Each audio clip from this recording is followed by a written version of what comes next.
Can I let you in on a little secret? Mountain Gazette 202 is going to sell out probably before the holidays, which means that if you're listening to this, you've got a head start to go grab a copy. So head to mountaingazette.com/subscribe, grab a subscription, add the current issue, get our new cover designed by the wonderful magazine legend Harry Bliss. I think his Mountain Gazette cover is his best yet. Read what's inside. Enjoy the podcast while you're waiting for the magazine to arrive. Once again, that's mountaingazette.com. Thanks.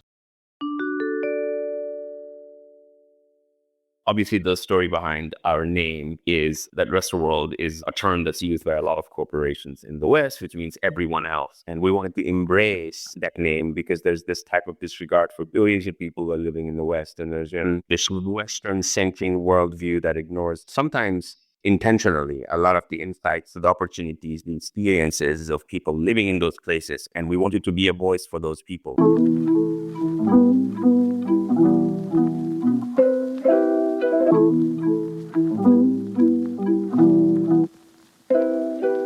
Most people in the world live in what we in the West sometimes dismissively call the rest of the world. Depending on where you live, the rest probably includes parts, if not all, of Latin America, Africa, and the vast majority of Asia. Much like the tendency of Americans to call the champions of their sports leagues world champions, the word world is never what it seems, except when it is. Founded as a nonprofit by Sophie Schmidt in 2020, Rest of World is meant to challenge the expectations about whose experiences of technology matter, as its mission states. The global editorial team, led by Anup Kaphle, Rest of World's emphasis on the technological transformation of the daily lives of billions of people is eye-opening, educational, entertaining, and fills in the gaps in our general understanding of how technology is used everywhere. When it won a national magazine award last year, one sensed that it had finally arrived to a broader audience. The rest of the world is a big place, perhaps too big for a paper magazine. That's why Rest of World is digital. But those in the West would be better served by understanding it, because everything and everyone is ultimately connected. On another note, this is the final show of Season 2. We'll be back after a short break to continue exploring the future of magazines and the magazines of the future. My name is Arjun Basu, and this is The Full Bleed. So tell everyone about the story of Rest of World. The story of Rest of World. So Rest of World is a not-for-profit publication that was founded in 2019. The brain behind the publication is Sophie Schmidt. Sophie does not come from a media background. She actually comes from a tech background. And for those who don't know, she's the daughter of former Google executive Eric Schmidt. In various conversations during the course of our interview, Sophie talked about how she realized that while working and living outside of the US, she realized that technology manifests itself very differently in different places around the world, right? And that the so-called universal values that so many Silicon Valley companies hard code into their products aren't really universal at all. So she started scoping the project. She started speaking to people who were working in global tech, who were in media, both in and outside of New York. And then towards the end of 2019, I had the opportunity to speak with Sophie. I was in Kathmandu at the time, leading a national newspaper. And then the idea and the ethos behind the publication really spoke to me. So I came on as the first executive editor to help launch the publication. And we officially went live in May 2020, right in the middle of COVID. Now, when you say that tech works differently in other places, give me an example. I think I know what you mean, but give our listeners an example of what you mean. Basically, there are unintended consequences to having a technology. So how you may use a Facebook for social connections here in the West versus someone in Dhaka using Facebook as a marketplace to sell parrots or pigeons, right? Or to sell clothes out of their living room. And I think most of these technologies, especially those that are coming out of the Silicon Valley, they're launched with one intention, but people find various use cases depending on their needs, depending on their communities, depending on those ecosystems. That's what we meant. And they also have unintended consequences. I think Myanmar is a very good example of what happened when you launch a product without really thinking about users and how they would end up. That's when I stopped using Facebook after their Oh, you were failure early. there. You were early to end. Yeah. I stopped using it when I moved back home in 2018. I agree that Silicon Valley works one way and much of the world works another. But it's ironic when you consider so many people from the rest of the world actually work in Silicon Valley. Yes, they work as individuals. And then I think there are larger corporate goals, companies' goals, vision, mission. And I think people bring their values to them, but not everybody can think about how it's going to be Yeah. used back home, for example. And we can say this for a lot of Indian entrepreneurs or Indian sort of developers who work in Silicon Valley. So you have a journalism background. So what is your story? My story, how far do I go back? Not saying when were you born or anything. Yeah. So I was born in Nepal, which I think is important. I was born in Nepal and I came to the US for college. I came here when I was 18 or 19, and I went to a very small school in Tennessee, studied English and journalism versus the desires of my parents who wanted me to be an engineer, which is in every South Asian story, feels like. And during college, I did a bunch of internships. I was the editor-in-chief of the college newspaper, which is where I really learned to write both news and investigative and essay style like reporting. Then I did some internships at Newsweek International, which was a solid, real magazine at that point, and Forbes. I went to Columbia Journalism School to study journalism. At that time, digital media was called new media. This was 2007. And my first job out of grad school was for The Atlantic, which was figuring out the magazine's digital transition. I was mostly working on researching new platforms, ideas for The Atlantic to launch, either as a part of its main magazine or as standalone new entities. I helped launch the food vertical while I was there, a separate website that aggregated opinions and ideas journalism called Atlantic Ideas, which doesn't exist right now. And then we did a lot of legwork for what eventually became Quartz. But I also did a lot of reporting on my free time. I was very much interested in international reporting since I was very young. I thought I wanted to be a foreign correspondent. So while I was at The Atlantic, I embedded with the British forces in Afghanistan, and I wrote for The Atlantic, for the Weekly Standard. I did some radio reporting for the CBC and published in the National because I had the opportunity to embed with the Canadian soldiers in Kandahar as well. So that was of interest to the national media in Canada.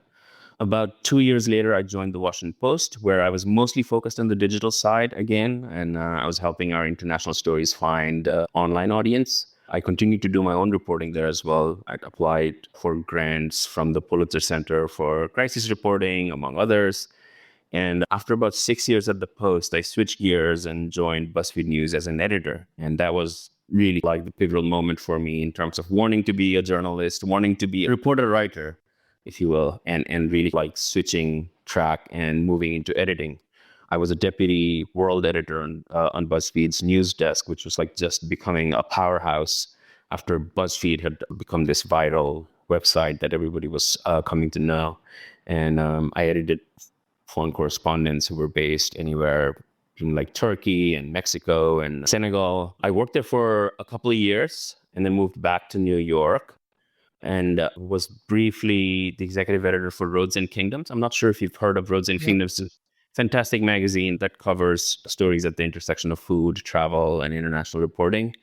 And after Anthony Bourdain, who was a supporter of the publication, he passed, I decided I'd move back home to Nepal. I'd been on and off living in the US for such a long time, never intended that to happen. And I really wanted to give back to the place that I had come from. So I moved back in 2018 and became the editor-in-chief of a national daily called the Kathmandu Post, the largest English daily at the time, and was once again back into the daily journalism. And that's when I got in touch with Sophie and I decided I would move back to New York to launch Rest of the World. So you said Sophie had been traveling or living abroad or whatever and saw something was missing. The mission statement for Rest of the World says it challenges the expectations about whose experiences with technology matter. The word matter is really interesting there. What does that mean? What is the logic of that? The logic of that is to really front load our reporting and our stories to highlight how people are using technology and what that impact looks like to people who are living in these places that we call Rest of the World. Obviously, the story behind our name is that Rest of the World is a term that's used by a lot of corporations in the West, which means everyone else. And we wanted to embrace that name because There's this casual disregard for billions of people who are living in the West. And there's often this Western-centric worldview that ignores, sometimes intentionally, a lot of the insights, the opportunities, the experiences of people living in those places. And we wanted to be a voice for those people. When I think about technology and the rest of the world, I think about all the steps that the rest of the world skipped.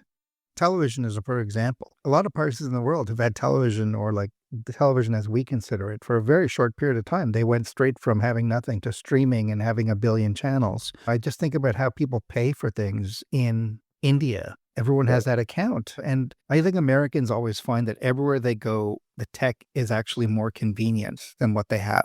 And that's not really what you're about, but that's, I think, part of the story too. Look at all these things that are happening and the consequences, but also the opportunities that people in the rest of the world do have because of tech. Absolutely. I mean, I think when I talk about consequences, it's not just like writing about the negative consequences. It's really writing about the opportunities and the solutions that people are finding. I am an optimist. I often talk about how my parents use technology, right? I was talking to a friend a couple of weeks ago, and I thought about when I first came to Tennessee as a student, I was paying $5 for a calling card that would allow me to call my parents back home for eight minutes. So I would call them maybe every 3 months or 4 months. Living as a student, didn't have a lot of money. And I remember when Skype came, and I think Nepal was one of those countries where you still had to pay 33 cents or something, but it made it much, much cheaper in the beginning. And then obviously afterwards, parents had their accounts and you could do like these free video calls. And during COVID, when my daughter was born, we live streamed a Hindu priest in my hometown for a name giving ceremony that Hindus have for children. And we live streamed a priest in the middle of COVID. It's just a very small sort of like an example of how far technology has gone, even in our lifetime, and where it fits into people's lives, right? And that this priest has figured out a way to make money. And I could like send him much directly from New York for providing this service that I wouldn't have had if there was no technology. Another thing you say on the website is we connect the dots across a rapidly evolving digital world. That's a good example of dots being connected. But what do people in the West, and I know not all of your readers are in the West, but a large number of what do they not know about how people use technology in the rest of the world? I think one of the things that people don't realize is that there is a lot of problem solving people are trying to do with technology. There was this story that we'd done a few years ago from French Polynesia. And when we think about e-commerce delivery, which is technology, right? That's how we receive packages and stuff. There was no Amazon, no Alibaba in this place. So a group of locals like saw all of this stuff that they were missing. They need to figure out how to build this whole apparatus on their own. So they came together and they started to build their own kind of like online shipping service that was done through boats. So people take these ideas and try to solve the problems that they have in their communities. There's a lot of inspiration that comes from how technology is used in other places. But there is also really thinking about how does this help my community? Another really good example is in India, there is a service called Paytm. And what Paytm did is obviously you can transfer money, make payments and stuff through Paytm. Actually, like whenever I go to India, like I'm surprised like how debit cards or credit cards don't really work in a lot of places. What they did was they worked with a lot of these local vendors who would otherwise work in cash and a lot of people who don't have education. So they started making these sound boxes. So whenever a transaction was done, it would say in Hindi that X amount was received and that the transaction is confirmed. So there was very little that needed to be done outside of it. So I think like a lot of people here don't quite understand that you may build something here or something may come from here that is intended for one purpose, but people find these really creative ways to fill the gaps in their needs and solve their own problems using those tech. So map out how you find stories, how you come up with stories, where your writers are, because they're everywhere, right? Yeah, our writers are everywhere. So we have a very small team. We have about 35 to 38 full-time staff members, which includes audience, operations. And then the core editorial team is about 45 people, which includes regional editors who are based in the regions that we cover. And then we have at least one full-time reporter, but we also have a pool of contributing reporters around the world. So it's largely also a freelance contributor-based system. We have beats, coverage areas that we work on. So our editors are constantly looking for ideas from people. So they work directly with the freelance reporters, receive commissions. There are several layers of edit. I think one of the challenges for us is because we're based on this model where we really want to do reporting from the ground and hire mostly local reporters and local editors. We actually have a cheat sheet that we give to a lot of freelance reporters. It may include anything from please save all your notes, all your recording, because those cultures don't really exist in a lot of these places that we're reporting on. And we do fact checking for a lot of our stories, especially if they're sensitive or they are long form features. Yeah, and typically we publish 5 to 6 stories a week at the moment. And where are your readers? Our readers are primarily in the West. Most of them are in the US. And then our second biggest readership is in India. I think that's partly true for a lot of publications, but primarily more so for us, given the topic that we cover. We see a lot of engagement on discussion groups that have Indian readers. And then the rest of it is a mix between UK and occasionally, depending on the topic of the story, we get a lot of readers from Nigeria, the Philippines. We'll be right back. Hi, this is Jeremy Leslie at Mag Culture. We're proud to support The Full Bleed because we love magazines too. Visit magculture.com and see why print is far from over. It's just getting started. Read the journal for interviews and reviews, listen to our podcasts, visit our shop in London and online, and come to our live events in London and New York. We love magazines. Subscribe to our newsletter for weekly updates, all at magculture.com. Print is Dead is made possible by the support of the Society of Publication Designers. The SPD powers the future of visual storytelling, setting the standard for editorial excellence and shaping the future of visual culture. For more information, visit spd.org. Do any of your writers have issues or problems navigating local concerns or authorities? I think it really depends on the subject matter of the story, right?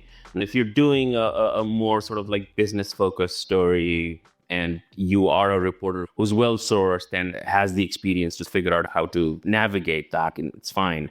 Sometimes we have issues because we're a very new publication, so people may not want to speak to you, right? Or they don't understand who you are. Sometimes it's a very sensitive story and people don't want to go on the record. But increasingly, I think this is a trend that's happened over the last few years. We realize a lot of readers, even like person in the street or like people who work inside companies, they want to remain anonymous. And that is one challenge I've seen us face in terms of stories. A lot of our stories come with anonymous sources of people just wanting to give a pseudonym or a first name, even in not so sensitive stories. For the future or because of something they've done in the past? I think they're generally worried about the consequences. If you are a gig worker, we've done a fair number of like stories. People are worried about losing a job.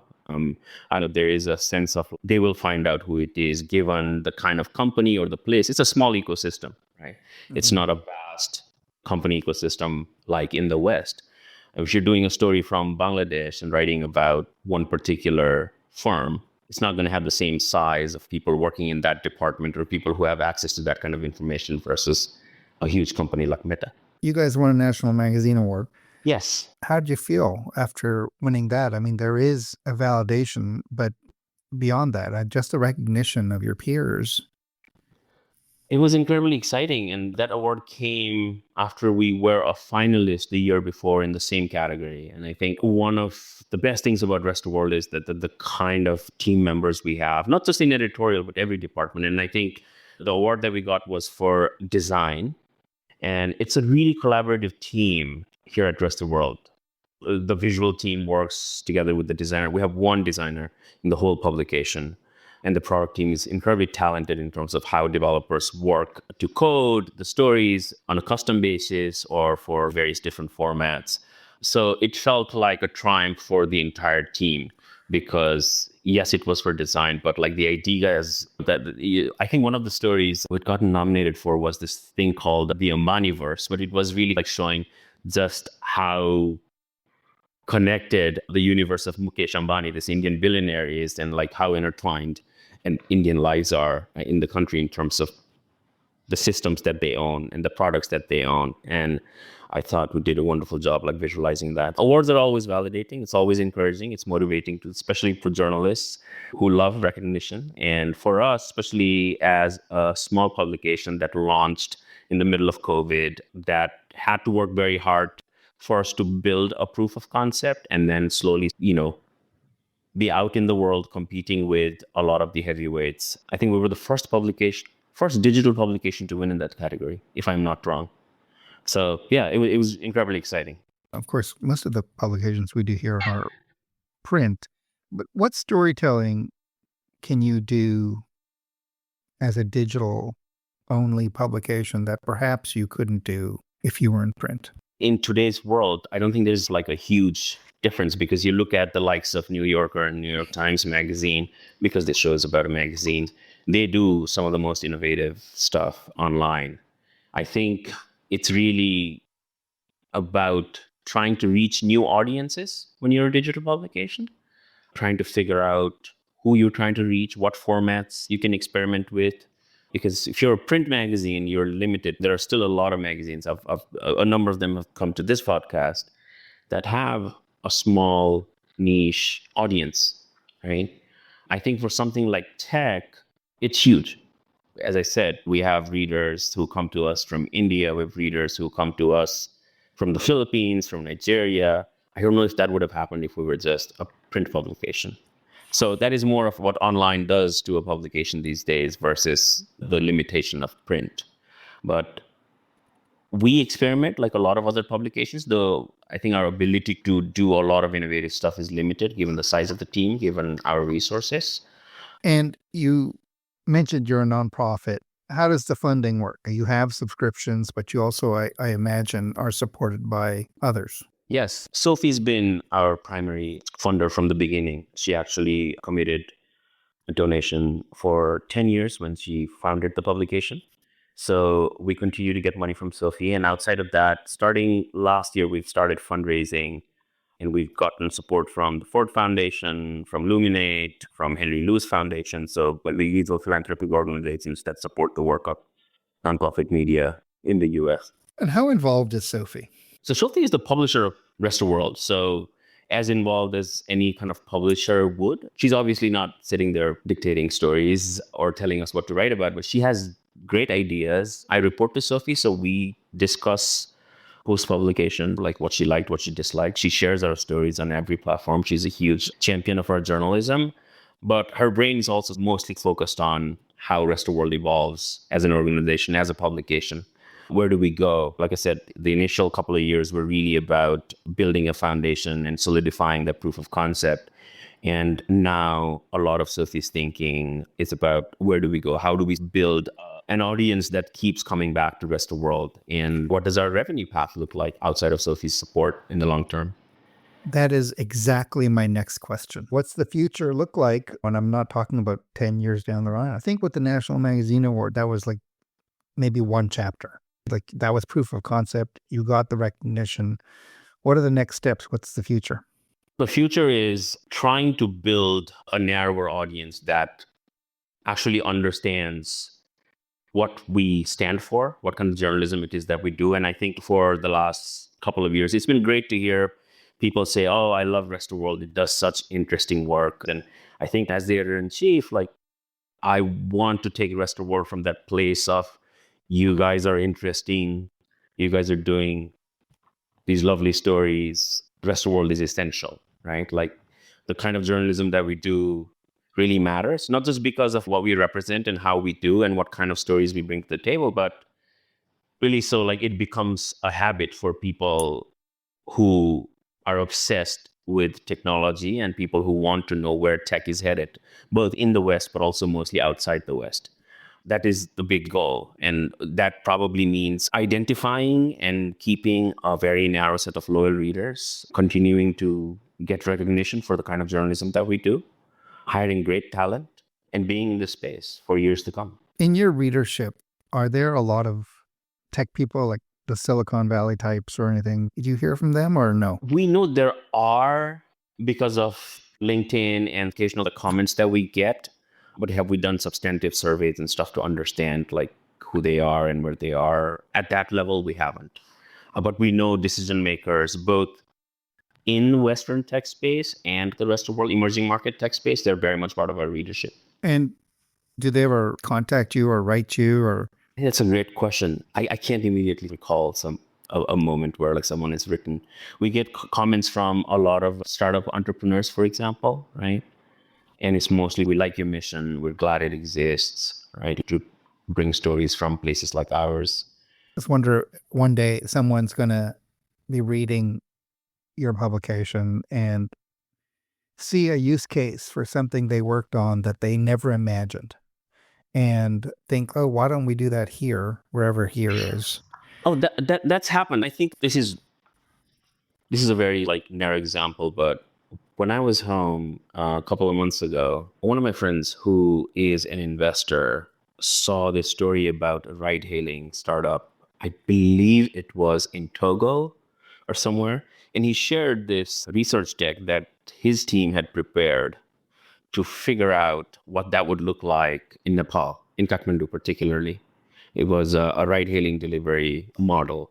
And it was really interesting to see the parallels. How this company works, this is how it sort of like offers what it's found like success in, right? This is what sort of their population and income and stuff looks like. And here are the similarities with Nepal. I know that kind of stuff is happening in the background because people do write to us about that. But that was a recent example of someone actually saying, I read this story and then got our team to do a deep dive. And this is the report that they'd shared. Because that in itself is an interesting story. Yes. And I think it's an interesting story because we know tech is one of those things where people are being inspired from somebody else. And sometimes they don't get what is it that they need in that particular platform or a product. So they're trying to redo that. But so many things just happen in parallel. They may have an origin that is similar, but they happen in parallel because they adapt to whatever the local situation is. And then as they happen in parallel, they just start diverging in interesting ways. And that to me has always been very interesting. Like just the way WhatsApp is used in different places of the world, in some places where it's ubiquitous and in other places where it's just saying hi to mom.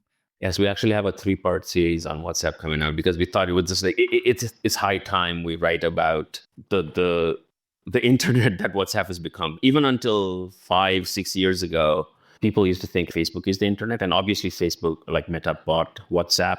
But WhatsApp is the world in so many countries. It's just the world that people live in, whether it's making phone calls, doing videos, doing businesses, selling, buying. Yeah. And for bad things too, of course. Oh, absolutely. We joke a lot. At least I know like in the South Asian diaspora, we joke a lot about the uncles and aunties sending all these fake news and misinformation stuff, but it is very real. And we've done a lot of reporting about that apparatus, right? Like how misinformation and disinformation kind of proliferates within WhatsApp. I ask this of everyone. What are 3 magazines you recommend right now? Magazines. Magazines or media? Media. Broaden them out.